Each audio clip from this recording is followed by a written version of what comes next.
حضرت عائشہ صدیقہ رضی اللہ تعالیٰ عنہ فرماتی ہیں ایک عورت تھی اور اسے نبی پاک صلی اللہ تعالیٰ علیہ وسلم نے وہ کلمہ پڑھ کے مسلمان ہوئی، مدینہ طیبہ آ گئی تو حضور نے مسجد نبوی شریف میں اس کے لیے مکان، ایک سادہ سا کمرہ ساتھ مسجد کے بنوا دیا، وہیں رہنے لگی۔ اکثر وہ سیدہ طیبہ کے پاس آتی تو حضرت عائشہ صدیقہ رضی اللہ تعالیٰ عنہ فرماتی ہیں وہ بڑی باتیں سناتی اور آخر میں کہتی وہ ہار والا دن بھی بڑا عجیب دن تھا اور میرے رب کی قدرتوں کا دن تھا، وہ بھی بڑا عجیب دن تھا۔ سیدہ عائشہ صدیقہ رضی اللہ تعالیٰ عنہ ایک دن فرمانے لگی کہ تو ہار والے دن کا بڑا ذکر کرتی ہے، وہ کیا دن تھا؟ تو خاتون کہنے لگی اماں جی وہ دن تھا جب میرے رب پر بھروسہ اور مضبوط ہو گیا، جس دن میرا اپنے رب پر توکل اور بڑھا، میرے ایمان میں یقین میں اور پختگی آئی۔ کہنے لگی میں ایک گھر کی کنیز تھی، نوکرانی تھی، اس گھر میں ایک بچی تھی جس کے پاس سونے چاندی ہیرے جواہرات کا ہار تھا۔ اس زمانے میں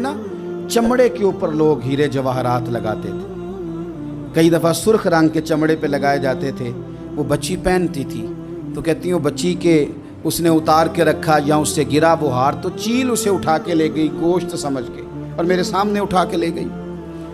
گھر والوں نے مجھ سے پوچھا، یہ بخاری میں موجود ہے، گھر والوں نے پوچھا مجھ سے کہ وہ ہار کہاں ہے تو میں نے کہا چیل اٹھا کے لے گئی۔ گھر میں کچھ چوری ہو جائے تو سب سے پہلا الزام کس پہ لگتا ہے؟ ملازمین پہ۔ کہتے انہوں نے مجھے بڑا مارا،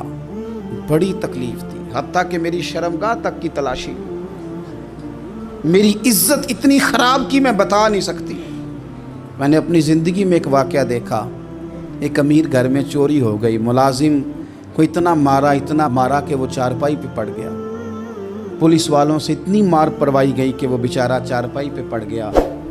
اور پھر وہ اتنا بیمار ہوا اور کچھ دنوں کے بعد پتہ چل گیا کہ چور تو اپنا بیٹا ہے ان کا، پھر اس کا انتقال ہو گیا۔ اب وہ سیٹھ صاحب اور گھر والے آ کے مرنے والے کے کان میں معافیاں مانگ رہے ہیں، کان میں۔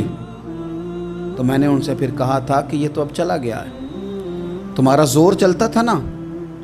تو تم نے قانون خریدا اور تم نے اسے جتنا ہو سکا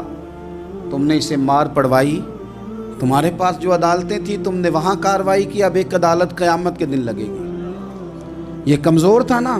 کچھ کر نہیں سکا۔ میرے نبی پاک صلی اللہ علیہ وسلم نے فرمایا سن لو، اگر سینگ والی بکری نے بغیر سینگ والی بکری کو تکلیف دی ہوگی تو قیامت کے دن اسے بھی بدلہ دینا پڑے گا کہ تیرے پاس سینگ تھے اور تو نے اسے مارا تھا۔ وہ خاتون عرض کرتی ہے سیدہ عائشہ کی خدمت میں کہ مجھے بڑا مارا، مجھے تکلیف دی، میں کہہ رہی تھی کہ میرے سامنے چیز لے گئی ہے پر وہ نہیں مان رہے تھے، اماں جی انہوں نے مجھے بڑا مارا۔ حضرت عائشہ صدیقہ کہتی ہیں پھر کیا ہوا؟ کہنے لگی اماں جی جب کوئی میرا مددگار نہ رہا، مجھے تکلیف دے رہے تھے، رسوا کر رہے تھے تو میں نے اپنے رب سے مدد چاہی، میرے رب کی طرف میں نے توجہ کی، میں نے کہا مالک اب تو ہی میرا مددگار ہے۔ کہتی ہے وہ مجھے مار رہے تھے تو وہ چیل جو ہار لے گئی تھی وہی لے کے واپس آ گئی اور ہمارے سروں کے قریب لا کے اس نے جب اس ہار کو پھینکا وہ مجھے چھوڑ کے سائیڈ پہ ہوئے، وہ میری بے گناہی جان گئے، لیکن آپ کو بتاؤں اس دن سے میرا اپنے رب پر یقین اور بڑھ گیا۔ مجھے سمجھ آ گئی کہ جب انسان پورا ٹوٹ جاتا ہے اور جب کوئی چاروں جانب اس کا مددگار نہیں ہوتا تو رب تو ہوتا ہے اللہ تو اس کا مددگار ہوتا ہے وہ تو پھر اپنے اس بندے کی مدد کرتا ہے۔